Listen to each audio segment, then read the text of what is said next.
ಬಗ್ಗೆ ಮಾತಾಡ್ತಿಲ್ಲ. ಇದನ್ನು ಇವತ್ತು ಇಟ್ಕೊಂಡು ಬಂದಿದ್ದೆ ನಾನು ಆ ಸಲ ಎದ್ದು ಹೋಗಿದ್ದೆ. 1 ಗಂಟೆ ನನಗೆ ಕೂತ್ಕೊಳಿಸಿದ್ರೆ ಸ್ಪೀಚ್ ಟೆಸ್ಟ್ ಕೋರ್ಟ್ ಇಂದ ಪರ್ಮಿಷನ್ ಇಲ್ಲ. ಆ ಸಭೆಯಲ್ಲಿ ನಾನು ಮಾತಾಡಿದ ಹೌದು, ಸಭೆ ಮಾರ್ಚ್ 2023ರಲ್ಲಿ ಸಭೆ ನಿಂತಿದೆ. ಆ ನಂತರ ಸಭೆ ಆಗ್ಲಿಲ್ಲ. ಯಾವುದೋ ಒಂದು ಹಳೆ ಫುಟೇಜ್ ಅನ್ನು ವಿಡಿಯೋ ಕೊಂಡೋಗಿ ರಶ್ಮಿ ತಂದು ಕೊಟ್ಟ ಕೂಡಲೇ ಇವರು ಈ ರೀತಿ FIR ಹಾಕಿ ನನ್ನ ಹೆಸರು ಇಲ್ಲದೆ ನನಗೆ ನೋಟಿಸ್ ಮಾಡಿ ಇವರು ತನಿಖೆ ಮಾಡುದಾದ್ರೆ ಈ ಸ್ಟೇಷನ್ ಯಾವುದಕ್ಕೆ ಇರುವುದು? ಇನ್ಸ್ಪೆಕ್ಟರ್ ಯಾಕೆ ಈಗ ಮಾತಾಡ್ತಾ ಇಲ್ಲ? ಇದು ಕೋರ್ಟ್ ಅಲ್ಲಿ ಇದ್ದದಲ್ಲ, ಯಾಕೆ ಮಾತಾಡ್ತೇವೆ? ನಾವು ಕೋರ್ಟ್ ಅಲ್ಲಿ ಇರುವಾಗ ಮನವಿ ಕೊಡಬಾರ್ದಂತೆ CM ಅವರಿಗೆ. ನಮ್ಮ ಹಕ್ಕು, ಪ್ರಜಾಪ್ರಭುತ್ವದಲ್ಲಿ ಮಾತಾಡುವ ಹಕ್ಕು ಉಂಟು, ಮನವಿ ಕೊಡುವ ಹಕ್ಕು ಉಂಟು.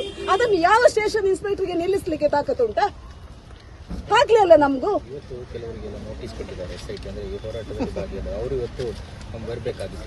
ನಾನು ನೋಡಿ, SIT ತನಿಖೆಗೂ ಇದಕ್ಕೂ ಸಂಬಂಧ ಇಲ್ಲ. SIT ತನಿಖೆಗೆ ಯಾರಿಗೆ ನೋಟಿಸ್ ಬಂದಿದ್ದಾರೆ ಅವರು ಹೋಗುವವರು, ಅದು ಅವರಿಗೆ ಬಿಟ್ಟದ್ದು, ನನಗೆ ಬಿಟ್ಟದಲ್ಲ. ಪ್ರತಿಯೊಂದು SIT ಅವರು ನೋಟಿಸ್ ಮಾಡಿ ಕರೆಯುವಾಗ ಎಲ್ಲರೂ ಹೋಗಿದ್ರು ತನಿಖೆಗೆ, ಯಾರು ಅಡಗಿ ಕುತ್ಕೊಳ್ಳಿಲ್ಲ. ಈಗ ಇವತ್ತು 10ವರೆಗೆ ನಾವು ಉಂಟಂತೆ ಅವ್ರು ಹೋಗುವವರು, ಅದು ಅವರಿಗೆ ಬಿಟ್ಟದ್ದು. ಇದು ಮನವಿ ಕೊಡುದು ನಾವು. SIT ತನಿಖೆಗೂ ಇದಕ್ಕೂ ಏನು ಸಂಬಂಧ?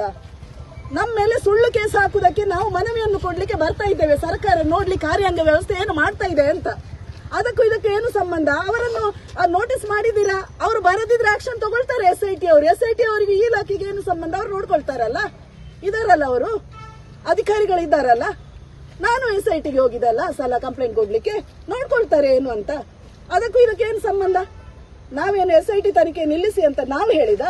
ನಾವ್ಯಾರು SIT ತನಿಖೆ ನಿಲ್ಲಿಸಿ ಅಂತ ಹೇಳಲಿಲ್ಲ. ತನಿಖೆಗೆ ಎಲ್ಲರೂ ಬದ್ಧ, ನಾವು ಸ್ವೀಕಾರ ಮಾಡ್ತೇವೆ, ತನಿಖೆ ಆಗ್ಲೇಬೇಕು, ಇನ್ನೂ ಸಹ ನಿಲ್ಬಾರ್ದಂತಲೇ ನಾವು ಹೇಳುದು. ಯಾರು ಹೋಗ್ಲಿಲ್ಲ, ಎಲ್ಲರೂ ಹೋಗಿದಾರಲ್ಲ. ಮುಂದೇನಿಲ್ಲ, ಅದಿದ್ರೆ ನಾನೀಗ ಕೊಂಡೋಗಿ ನಾನು ಕೊಡ್ತೇನೆ. ನನ್ನೊಟ್ಟಿಗೆ ಯಾರು ಮಹಿಳೆಯರು ಯಾರು ಬರು, ನಾನೀಗ ಕೊಂಡೋಗ್ಕೊಡ್ತೇನೆ. ಯಾವ ದೊಡ್ಡ ನಾಯಕನ ಅಪ್ಪಣೆ ಬೇಡ ನಮ್ಗೆ ತಹಶೀಲ್ದಾರನ್ನು ಭೇಟಿಯಾಗುವುದಕ್ಕೆ. ತಹಶೀಲ್ದಾರರು ಒಂದು ವೇಳೆ ನಾವು ಅಲ್ಲಿ ಹೋಗಿ ದೊಂಬಿ ಗಲಾಟೆ ಮಾಡಿದ್ರೆ ತಹಶೀಲ್ದಾರರು ಇವರಿಗೆ ಆರ್ಡರ್ ಮಾಡಬೇಕು, ನೋಡಿ ನನ್ಗೆ ಇಲ್ಲಿ ಇದು ಮಾಡ್ತಾ, ಆಗ ಅವರು ಕಾನೂನಾತ್ಮಕವಾಗಿ. ನಾವ್ಯಾರು ದೊಂಬಿ ಗಲಾಟೆ ಬರ್ಲಿಲ್ಲ. ಮನವಿ ಯಾಕೆ? ಪ್ರಜಾಪ್ರಭುತ್ವದಲ್ಲಿ ಜನರು ಬಂದು ಮನವಿ ಕೊಡ್ಲಿಕ್ಕೆ ಇಲ್ವಾ? ಇವರ ಪರ್ಮಿಷನ್ ಯಾಕೆ? ಮೈಕ್ ಇಟ್ಟಿದ್ದೇವೆ ನಾವು, ಅಥವಾ ಏನಾದ್ರು ರೋಡಲ್ಲಿ ನಾವು ಗಲಾಟೆ ಮಾಡ್ತಿದ್ದೇವಾ? ಇವರು ನೋಡದೆ 10ವರೆ ಆಗುವಾಗಲೇ ಇವರಿಗೆ ಎಲ್ಲಿ ಎಂತ ಮಾಡಿದೆ? ನಾನು ಈಗ ಬಂದದಷ್ಟೇ. ನಾವೇನ್ ಮಾಡಿದ್ದೇವೆ? ಇಲ್ಲಿ ಧಿಕ್ಕಾರಕ್ಕೆ ಹೋಗಿದ್ದೇವಾ? ಅಥವಾ ಇವರ ಕೇಸುಗಳನ್ನು ಅಡಗಿಸ್ಲಿಕ್ಕೆ ಇವರು ಇಷ್ಟು ಯಾಕೆ ಹುನ್ನಾರ ಮಾಡ್ತಾ ಇದ್ದಾರೆ? ನಿನ್ನೆ ಹೇಳಿದ್ರು SP ಅವ್ರ ಹತ್ರ ನೀವೊಂದು ಮಾತಾಡಿ ಅಂತ. ಯಾಕೆ ಇವರಿಗೆ ಮಾತಾಡ್ಲಿಕ್ಕೆ ಆಗುದಿಲ್ವಾ? SP ಅವರು ನಮ್ಗೆ ಮತ್ತೆ ಬೈತಾರೆ, SP ಅವರು ನಮ್ಗೆ ಇದು ಮಾಡ್ತಾರೆ. ಆದ್ರೆ SP ಅವ್ರ ಹತ್ರ ಕೇಳಬೇಕಿತ್ತಲ್ಲ. ಈಗ ಇವರು ಏನಾದ್ರೂ ಇಲ್ಲಿ ಆದ್ರೆ SP ಪರ್ಮಿಷನ್ ತಗೊಳ್ಬೇಕಿತ್ತಲ್ಲ, ಸರಿ ಆಕ್ಷನ್ ತಗೊಳ್ಬೇಕಂತ. ಯಾಕಂದ್ರೆ ನಾವಿಲ್ಲಿ ಏನು ಪ್ರೊಟೆಸ್ಟ್ ಮಾಡ್ಲಿಕ್ಕೆ ಬಂದದಲ್ಲ, ಅಥವಾ ಪ್ರತಿಭಟನೆ ಮಾಡ್ಲಿಕ್ಕೆ ಅಲ್ಲ, ಜಾಥಾ ಮಾಡ್ಲಿಕ್ಕೆ ಅಲ್ಲ. ನಾವು ತಹಶೀಲ್ದಾರನ್ನು ಭೇಟಿಯಾಗಿ ಒಂದು ಮನವಿ ಕೊಡ್ಲಿಕ್ಕೆ ಬಂದದ್ದು. ಮನವಿ ಕೊಡ್ಲಿಕ್ಕೆ ಬರುವಾಗ ಯಾರು ಬರ್ಬೋದು, ತಹಶೀಲ್ದಾರನ್ನು ಭೇಟಿಯಾಗ್ಲಿಕ್ಕೆ ಯಾರ ಪರ್ಮಿಷನ್ ಇಲ್ಲ. ನಾವು ಏನಾದ್ರೂ ಒಂದು ಇಲ್ಲಿ ಪ್ರತಿಭಟನೆಯ ಅಥವಾ ಘೋಷಣೆಯ ಅಥವಾ ಏನಾದ್ರೂ ಒಂದು ಮಾಡಿದ್ರೆ, ಯಾವ್ದಾದ್ರು ಸರ್ಕಾರದ ವಿರುದ್ಧ ಮಾತಾಡಿದ್ರೆ ಮಾತ್ರ ನಾವು ಪರ್ಮಿಷನ್ ತಗೊಳ್ಬೇಕು ವಿನ ಯಾವುದೇ ನಾವು ಹೋರಾಟಗಳು ಇಲ್ಲಿ ಮಾಡ್ತಾ ಇಲ್ಲ. ಯಾವುದೇ ಹೋರಾಟಗಳು ಮಾಡ್ತಾ ಇಲ್ಲ ನಾವು. ನಾನೀಗ ಇನ್ಸ್ಪೆಕ್ಟರ್ ಹತ್ರ ಕೇಳ್ತಾ ಇದ್ದೇನೆ, ಅವರಿಗೆ ಗಾಡಿ ನಿಲ್ಲಿಸುವಷ್ಟು ಇದಿಲ್ಲ. ಒಂದು ಇನ್ಸ್ಪೆಕ್ಟರ್ ಉತ್ತರ ಕೊಡುವ, ಅವರೊಂದು ಸಾರ್ವಜನಿಕ ಅಧಿಕಾರಿಯಾಗಿ ಕೇಳುವ ಪ್ರಶ್ನೆಗಳಿಗೆ ಉತ್ತರ ಕೊಡುವುದಿಲ್ಲ. ಅದೇ ಇಲ್ಲಿ ಆದ್ರೆ ಇನ್ಸ್ಪೆಕ್ಟರ್ ಏನ್ ಮಾಡ್ತಾ ಇದ್ದಾರೆ? ನಿನ್ನೆ ನನಗೆ ಗೊತ್ತಿಲ್ಲ, ಜಾಗರಣ ವೇದಿಕೆಯ ಇಲ್ಲಿ ಹುಡುಗರು ಬಂದು ನಮ್ಗೆ ರಕ್ಷಣೆ ಕೊಡ್ಬೇಕಂತ ಕೇಳಿದ್ರಂತೆ. ನನಗೆ ಗೊತ್ತಿಲ್ಲ.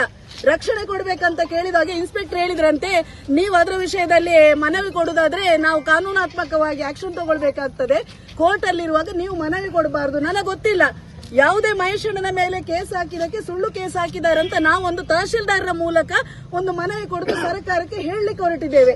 ಈ ರೀತಿ ಮಾಡ್ತಾ ಇದ್ದಾರೆ ಅಂತ. ಒಂದು ನಮ್ಮ ಸಂವಿಧಾನದಲ್ಲಿ ಪ್ರಜಾಪ್ರಭುತ್ವದಲ್ಲಿ ಮಾತಾಡುವ ಹಕ್ಕು ಉಂಟು, ನಾವೊಂದು ಪ್ರತಿಭಟನೆ ಮಾಡುವ ಹಕ್ಕು ಉಂಟು. ಆದ್ರೆ ಹಕ್ಕಿದ್ರೆ ಸಹ ಪ್ರತಿಭಟನೆ ಮಾಡುದಾದ್ರೆ ನಾವು ಪರ್ಮಿಷನ್ ತಗೊಳ್ಬೇಕು. ಅಲ್ಲಿ ಒಂದು ರೋಡ್ ಬಂದ್ ಮಾಡುದಾ, ಪ್ರತಿಭಟನೆ ಮಾಡುದಾ, ಮೈಕ್ ಪರ್ಮಿಷನ್ ತಗೊಳ್ಬೇಕು, ಅದು ಮಾಡಬೇಕು.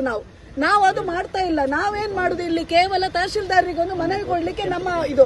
ಆ ತಹಶೀಲ್ದಾರರಿಗೆ ಮನವಿ ಕೊಡ್ಲಿಕ್ಕೆ ಹೋಗುವಾಗ ಪೊಲೀಸ್ ಡಿಪಾರ್ಟ್ಮೆಂಟ್ ಬೆಳ್ತಂಗಡಿಯ ಇನ್ಸ್ಪೆಕ್ಟರ್ ಯಾಕೆ ಹತ್ತಿಕ್ತಾರೆ? ನಿರ್ಭೀತ, ನಿಷ್ಪಕ್ಷಪಾತ, ವಿಶ್ವಾಸಾರ್ಹ ಸುದ್ದಿಗಳಿಗೆ ಮತ್ತೊಂದು ಹೆಸರಾಗಿರುವ News18 ಕನ್ನಡ ಈಗ ಆಪ್ನಲ್ಲೂ ಲಭ್ಯವಿದೆ.